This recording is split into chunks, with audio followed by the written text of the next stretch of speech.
अर्थात कबीर साहब का, वे यद्यपि पुस्तकीय ज्ञान से वंचित थे, फिर भी उन्होंने साधु संगति से अनुभव सिद्ध ज्ञान प्राप्त किया।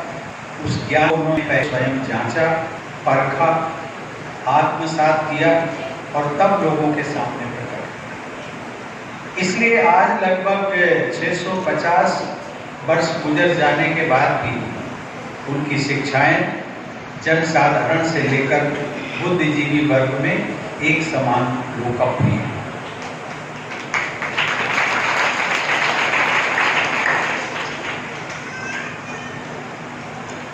जिसका एक दोहे का उल्लेख किया स्वामी जी ने, कबीरा खरा बाजार में सबकी मांगे है।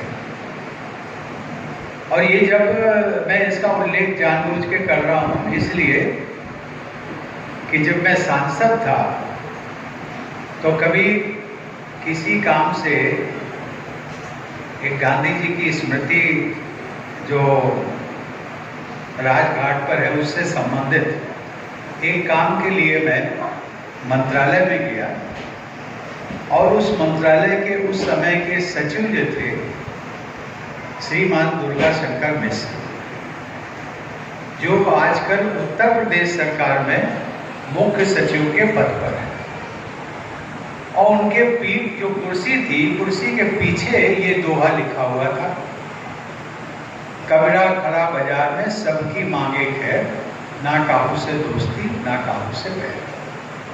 तो मैंने इसका उनसे बातचीत के दौरान पूछा, मैंने कहा ये दोहा आपने क्यों लगाया?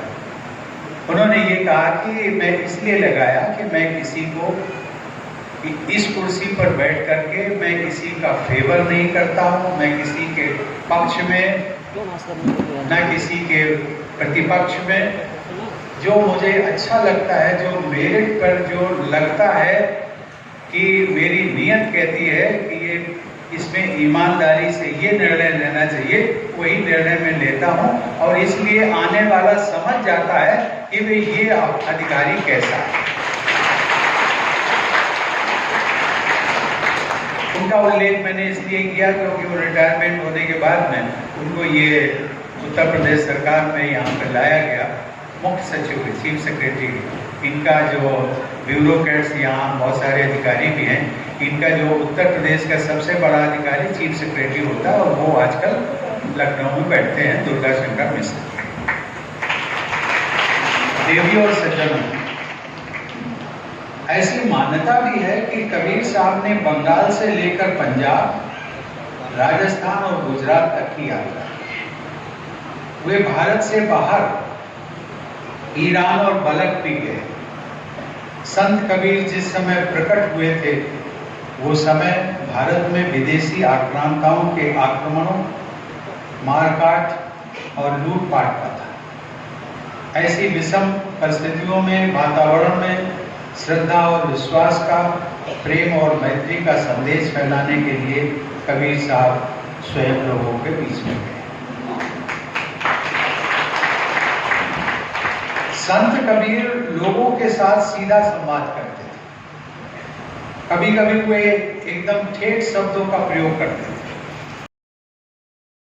है कि जो आप बोओगे आपको कई गुना वो वापस होकर के मिलेगा।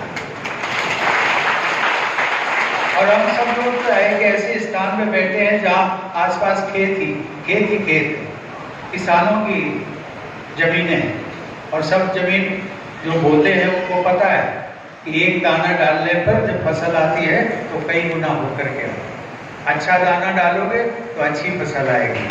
अगर खराब दाना होगा फिर शिकायत मत करना कि भाई मैंने तो बोया था लेकिन अच्छी फसल जो हमारी पड़ोसी की आई है नहीं आई। इसलिए नहीं आई क्योंकि आपने सस्ता बीज खरीदा था, आपने कीड़ा जिसमें पड़ा हुआ था ऐसा बीज डाला था तो उसकी फसल भी तो उसी प्रकार की उतर के आई। यही तो स्वामी जी कह रहे थे। मैं ये कह रहा था कि जो पृष्ठभूमि कबीर साहब के युग में थी, ऊंच नीच, असमानता और सांप्रदायिक विवादों का बोलबाला, और ऐसी पृष्ठभूमि में संत कबीर ने लोगों को मानवता का सही अर्थ समझाया और परिणाम ये हुआ उस समय कि कहने वालों और सुनने वालों का आपसी रिश्ता बदल गया। कैसे बदला?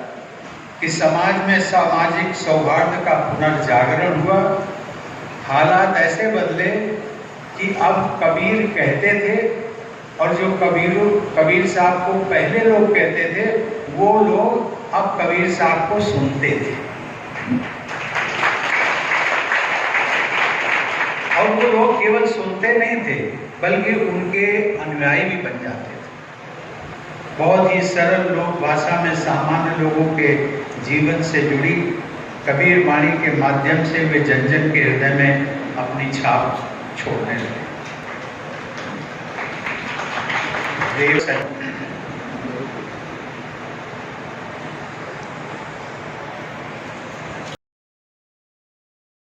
अमर उजाला अब आपके टीवी पर भी।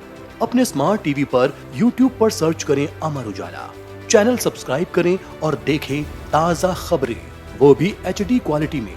और हाँ, बेल आइकन दबाना ना भूलें ताकि हर खबर हो आपके घर। अमर उजाला, निष्पक्ष, निर्भीक, निरंतर।